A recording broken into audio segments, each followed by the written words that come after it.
If you haven't made anything in a long time, it could start to feel like maybe you're just not a creative person anymore.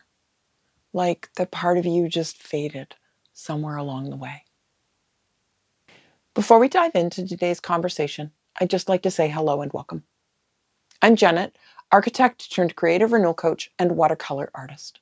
I founded Blueprint to Brushstrokes to support mid and late career creatives who feel burned out, emotionally depleted, and disconnected from their creative work.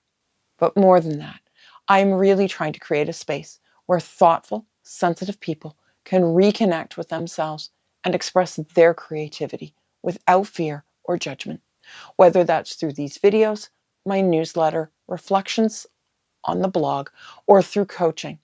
My hope is that this becomes a place where you feel understood and supported in your creative journey.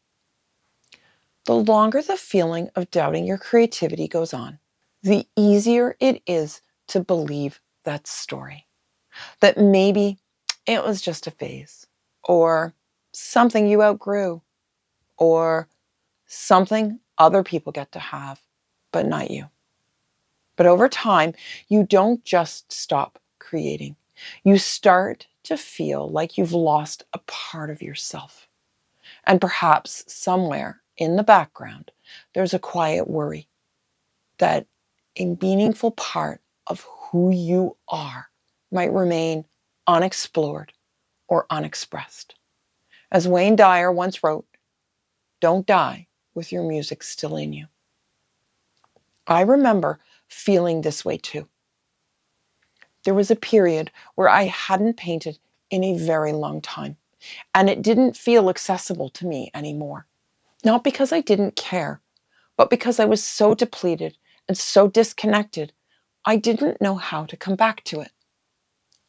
And when you're in that place, it's easy to think the solution is, I just need to get back into it. I need to be more disciplined. I need to make time and commitment. But if there's already a distance there, trying to push yourself back into it can feel like forcing something that doesn't quite fit anymore.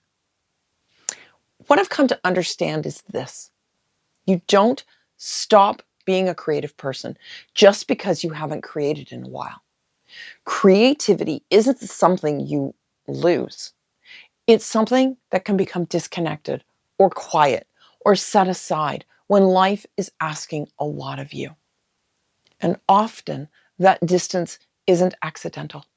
It happens when there's been pressure, there's been judgment, or there simply hasn't been enough space or safety for creativity to exist. So it's not that the creative part of you is gone. It's that it hasn't had the space, safety, or support it needs to come forward. And this is one of the reasons I'm so interested in creative renewal. Not because I think people need more pressure, more productivity, or more discipline, but because I've seen how powerful it can be when someone begins reconnecting with a part of themselves they thought they'd lost.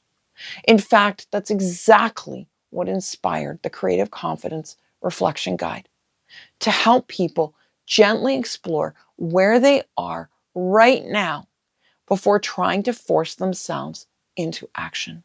And it is founded on where I was when I was starting my attempts to reconnect with my creativity.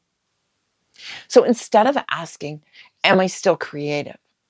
A more supportive question would be, what would it feel like to make space for this again, even just a little bit? That might look like 10 quiet minutes of sketching while you enjoy your morning tea or coffee. Dusting off your old creative supplies. Looking through an old sketchbook to reconnect with joyful creative memories. Or simply sitting with the idea of creating again. Not to feel guilt or shame, not to prove anything, and not to perform. Just to feel that reconnection, to feel that spark of creative joy again, even if it's only a small flicker at first. I've seen this in my own life. and in the lives of others. What begins as a small moment of reconnection often becomes another, and then another. Not in a dramatic way, just small, quiet returns, until one day creativity doesn't feel quite so distant anymore.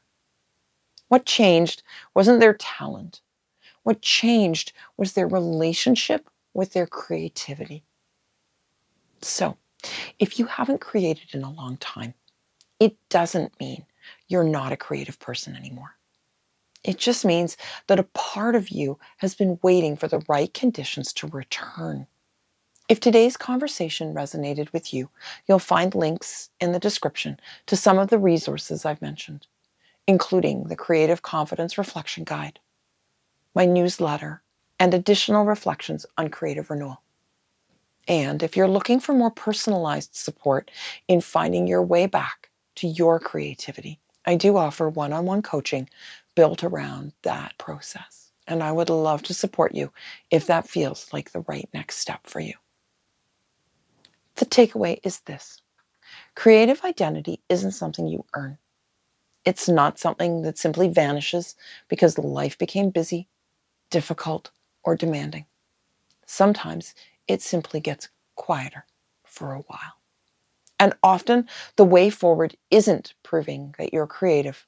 It's creating enough space to remember that you never stopped being creative in the first place. If this resonated, I would love to hear from you. What's one creative activity you've been wanting to return to? Until next time, wishing you a gentle, creative, grace-filled day.